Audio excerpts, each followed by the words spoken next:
salamat guys. Sabi kami kalaw shoutout. Andito tayo sa Pamiliang Bayan ng Bagong Parañaque. Kasama natin ang si Tita Malulipana Diwata ng Vendors Party List. Maya-maya lang kami ay magsuyod palengke, no? Abangan nyo guys, naka-live tayo mamaya sa YouTube. Sa lahat ng Vendors Party List. Siyempre, nandyan si Diwata, at si Tita Malulipana. Guys, maya-maya lang magsuyod palengke na kami.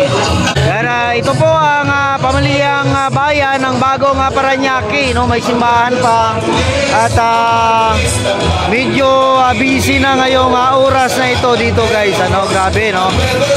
Yan, kita nyo naman ang daming sasakyan. At dito si Diwata, no? Ayan, no? Mamaya-maya mag-umpisa na kami. Ayan, may nagpa-picture lang, no? Kay Diwata, Tita Malulipana guys. Ayan guys, ito na, yan, nakita nyo, naka-green na jacket si Tita Malulipana. Namimigay na ng t-shirt. Ayan, nandito po kayo si Tita Malulipana. Si Diwata.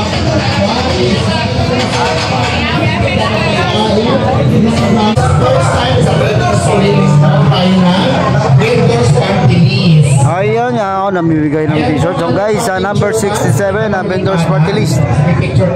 Ang nakikita nyo na yan, nakasombrero at naka-green jacket ay si Tita Malulipana.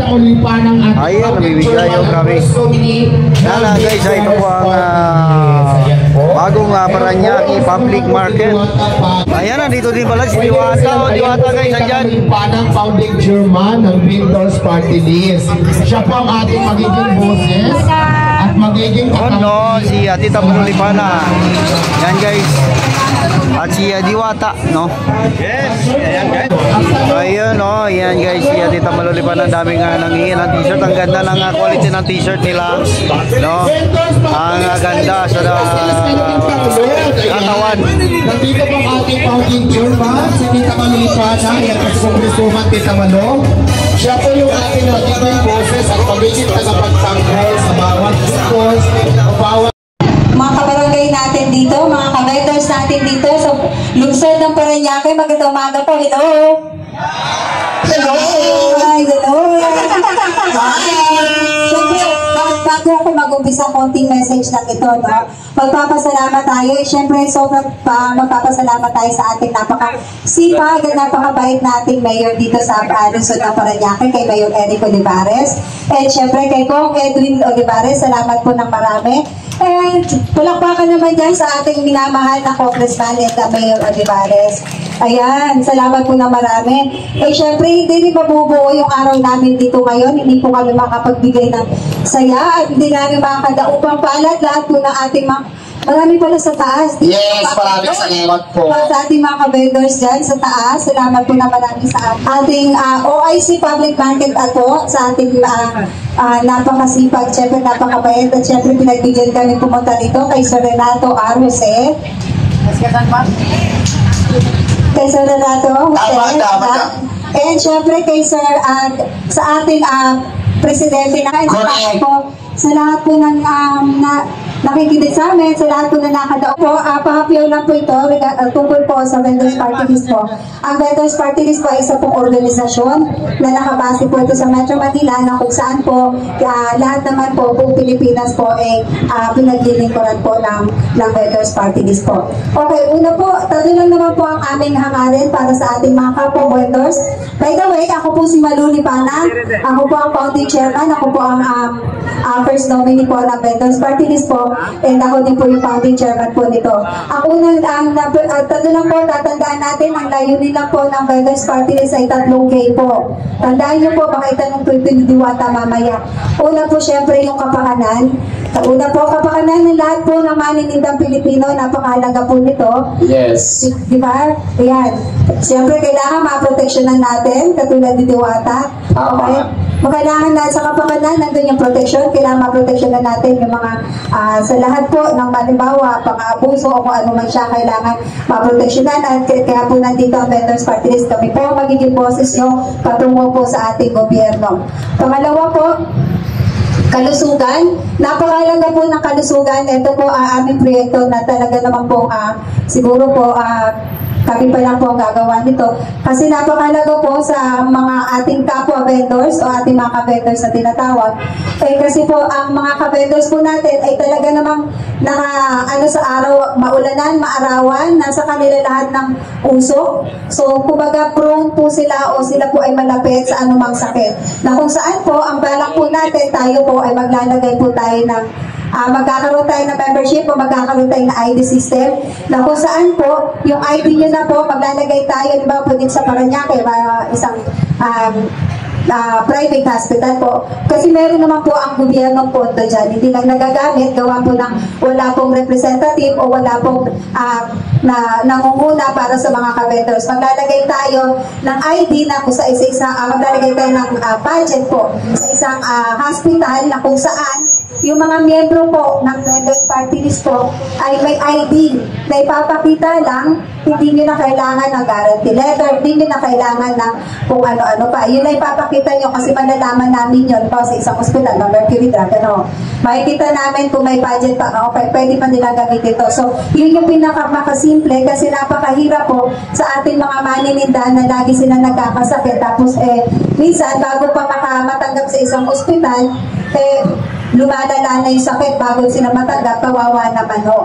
So yun lang kailangan natin, kaya kung ano po, yung mga ka-vendors natin, pwede po kayo magpamiyembro, pero po tayo yung mga mga accredited, magkakaroon tayo satellite office, mga staff po na kung saan pwede po kayo magpamiyembro doon. So once na membro po kayo, napakahalaga po yung ating ID para po sa hospitalization po.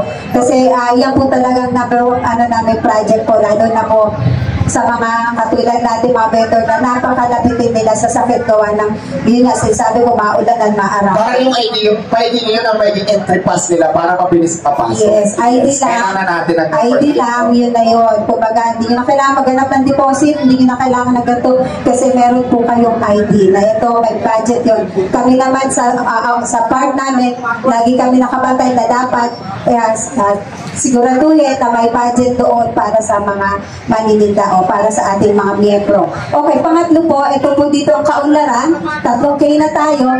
Tandaan niyo po ito po yung 3, kaunlaran.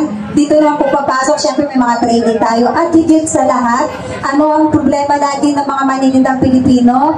Puhunan.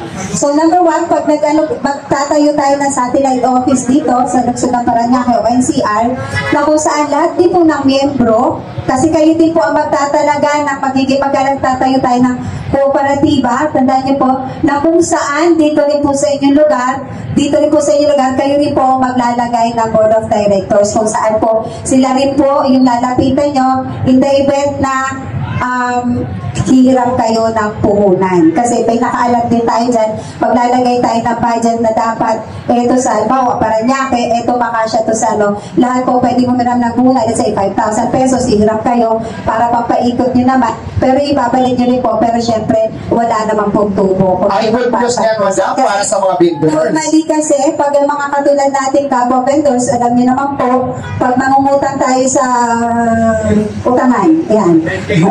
So whatever. Ayaw natin banggitin, pero pag nangungutang tayo, normally medyo may kataasan ng tubo. So ito, para sa atin na ito, tayo dito, kumbaga, hindi nyo na kailangan na maraming requirements pag umutang kayo dahil since miyembro kayo at kayo ang naglagay ng mga tao dun sa taas na magpapahiram sa inyo, kilala na kayo, so ang dali-dali nyo na makahingi o makahiram ng pera. And yung satellite office na yun, pwede kayong pumunta doon, pwede kayo makipagtulong pag may problema kayo na kailangan namin iparating sa halimbawa, legal assistance, halimbawa, may mga asunto kayong inaabot, pero sana tama lang, para matulungan din po kayo. So, pwede kayo mag-file ng sa building na yon para kayo, syempre, VIP tayo lahat ng mga yung members lang po, exclusive lang po, syempre, sa ating mga kapwa members.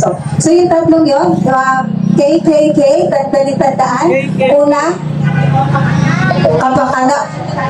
Uy, ang galing ni nanay. Adresado agad niya. Very good ka. Tama, kapakanan. Number 1, syempre, protection, legal, ganon. Ano yun, Nay? Kalusugan. Syempre, napakalaga ulit ng kalusugan para sa lahat ng maninila. And kaunlaran. Syempre, dapat po, lahat tayo umunlad. Dapat tayo, bawa, kalimitan sinasabi nila, inventors ng yan, katulad no, pag nakita, inventor yan, bakit naka Land Cruiser?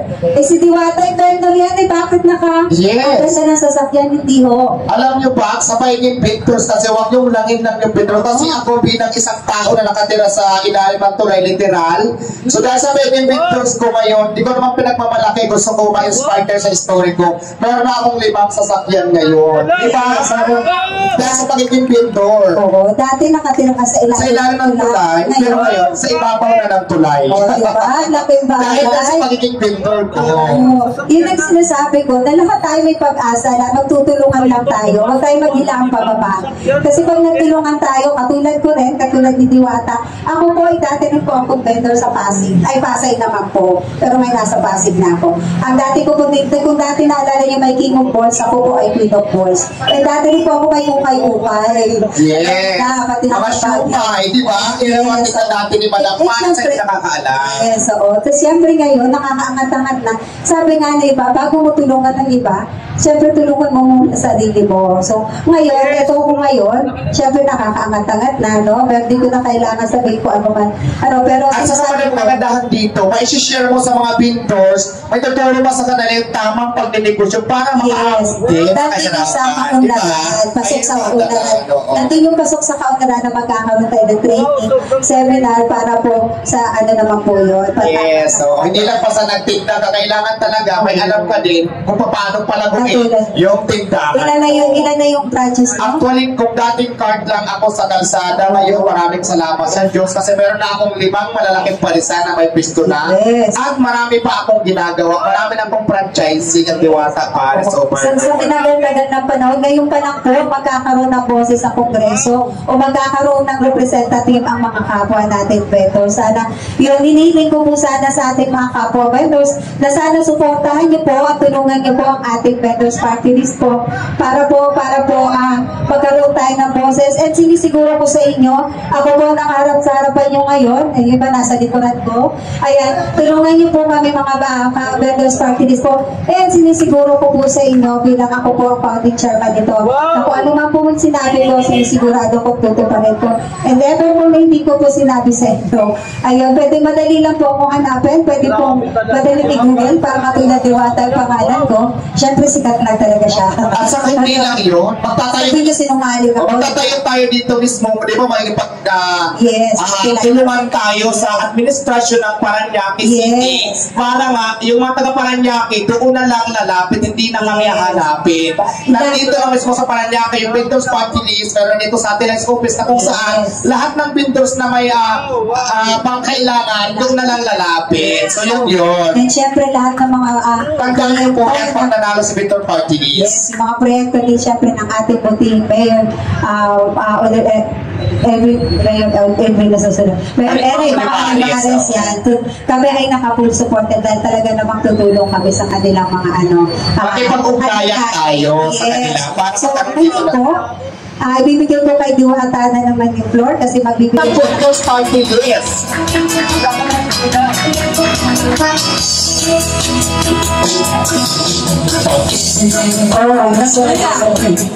Alam niyo di ba? Iwan akong tiro ay nandyan kaya't sanay pagwalaan mo ang pag-ibig. Ito na!